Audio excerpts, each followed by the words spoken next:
Young పార్టీగా ఉండేటటువంటి కొత్త చేంజ్ తీసుకొచ్చే పార్టీ వైపు ప్రజలు చూడాలని చెప్పి నేను రిక్వెస్ట్ చేస్తూ ఉన్నా.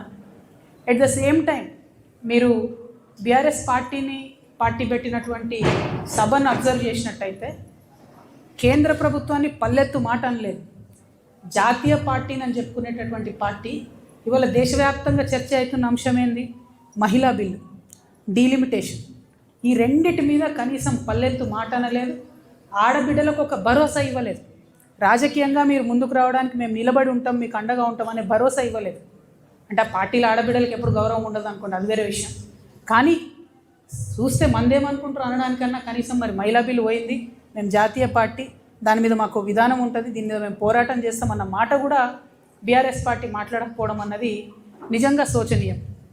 ఇదైతే ఇంకొకటి ఏంటంటే గమ్మత్తు, ప్రజల్ని బ్లేమ్ చేయడం, ప్రజల్ని తప్పుపట్టడం. మా ఓటమికి మీరే కారణం, ఇక మీరు ఓటేసిరు తప్పు దిక్కు మీరు అనుభవించండి అని ఒక పక్క ప్రజలను తప్పుపట్టడం, ఇంకొక పక్క రాజకీయ పునరేకీకరణ పేరుతోని ప్రజలను తప్పుదోవ పట్టించడం. ఎవరండి ఈ జీవన్ రెడ్డి గారు?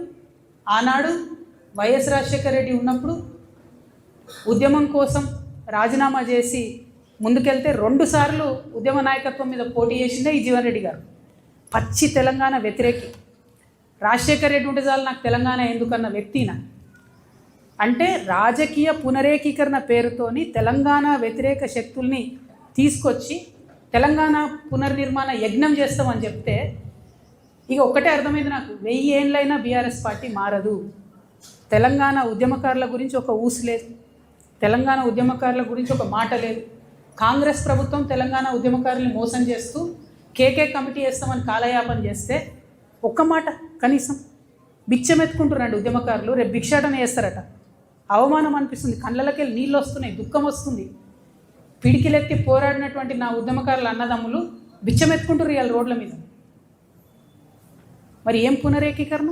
వైఎస్ రాజశేఖర రెడ్డి కావాలన్న వాళ్ళతో పునరేకీకరణ. తెలంగాణ ప్రజలు, ముఖ్యంగా తెలంగాణ మేధావులు ఆలోచించాలని నేను కోరుతా ఉన్నా.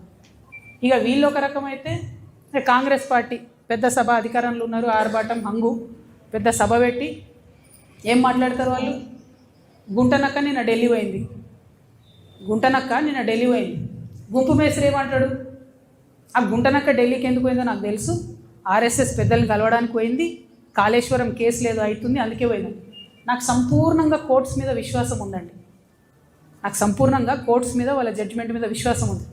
కానీ ఒక ముఖ్యమంత్రి స్థాయిలో ఉన్న వ్యక్తి ఈ గుంటనక్క పోయి ఆర్ఎస్ఎస్ పెద్దల్ని కలుస్తుంది అని గుంటనక్కతో డీల్ మాట్లాడుతుండే. ఏమంటుండు?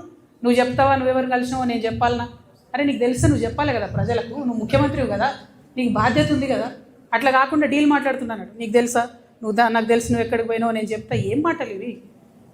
అంటే ముఖ్యమంత్రి స్థాయిలో ఉన్నటువంటి వ్యక్తి కోర్టులలో ఉన్న తీర్పుల్ని ప్రభావితం చేయగలుగుతారు కొంతమంది అనేటటువంటి డైరెక్ట్గా మాట్లాడుతూ సంపూర్ణంగా రాజ్యాంగాన్ని, రాజ్యాంగబద్ధ సంస్థల్ని స్లైటన్ చేస్తూ ప్రజలకు ఏమాత్రం విశ్వాసం లేకుండా చేస్తున్నారు.